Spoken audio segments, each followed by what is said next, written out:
Le 24 avril 2025, depuis la gare de Rabat Agdel, Sa Majesté le roi Mohamed VI donne le coup d'envoi des travaux de la future ligne à grande vitesse reliant Kénitra à Marrakech. En continuité de la ligne à grande vitesse existante entre Tanger et Kénitra, ce sont 430 km qui viennent s'ajouter au réseau actuel.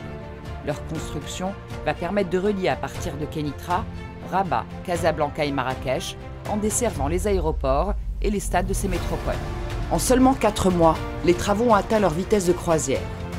Sur les 430 km de linéaire du projet, avec près de 3500 hectares, le foncier est quasi intégralement libéré. Les premières étapes sont franchies et les plateformes pour la pose des voies sont en préparation. Le chantier s'organise en 13 lots de génie civil, 8 dédiés au terrassement et aux ouvrages d'art, 2 au viaduc et un lot pour le tunnel de Rabat et enfin 2 au niveau de la voie classique. Chaque lot avance à un rythme soutenu dans le respect des normes techniques et environnementales.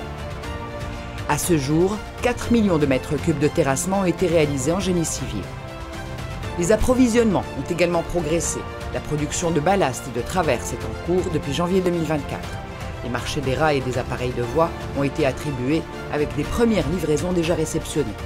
À ce jour, 1,5 million de tonnes de ballast, 500 000 traverses et 60 000 tonnes de rails sont disponibles.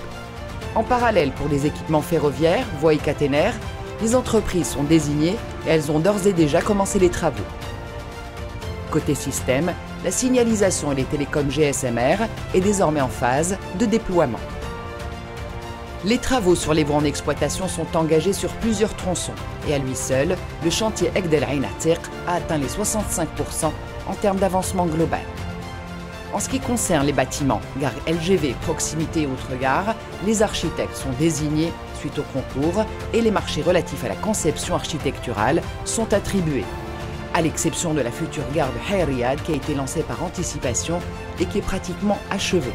Elle sera bientôt livrée et mise en service.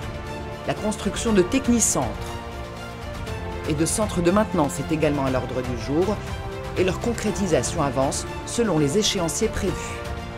Quant à l'investissement prévisionnel, il est de 67 milliards de dirhams, 53 milliards pour l'infrastructure LGV et 14 pour le maintien de la performance des voies en exploitation. Ce projet à dimension stratégique va transformer la mobilité nationale en rapprochant les territoires et en connectant les grandes villes du royaume.